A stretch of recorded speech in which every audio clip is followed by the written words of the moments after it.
You're listening to the audio production of People Pleaser, Breaking Free from the Burden of Imaginary Expectations by Jinger Duggar Vuolo, published by Thomas Nelson and read by the author.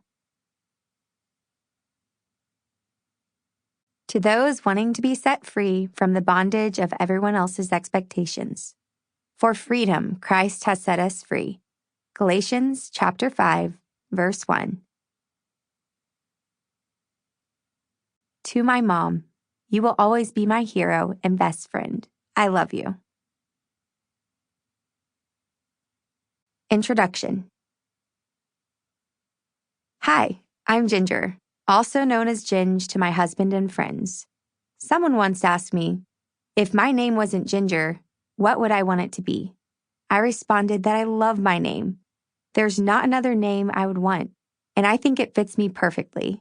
It's unique, original, with a little bit of spice, and I like it.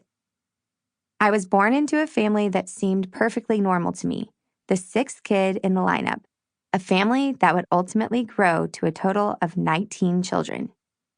Even though I knew my family was a little unusual and stood out in my Arkansas hometown, my parents made a point of us spending time with a lot of other big families who also needed a 15-passenger van to get to the grocery store, families where the children were stacked into rows upon rows of bunk beds at night, families who looked and talked and dressed and homeschooled a lot like mine.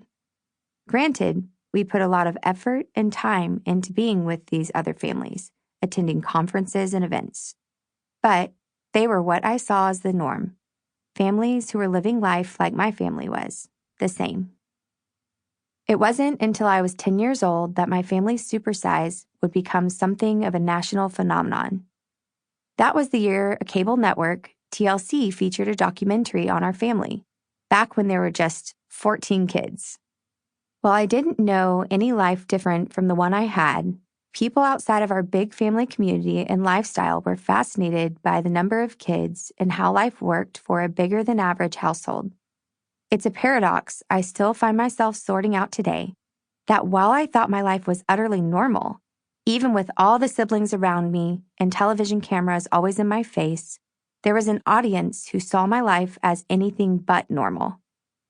For the next 17 years, my family, my upbringing, my life would be featured on television through specials, 2 different series, interviews, and all kinds of other broadcasts.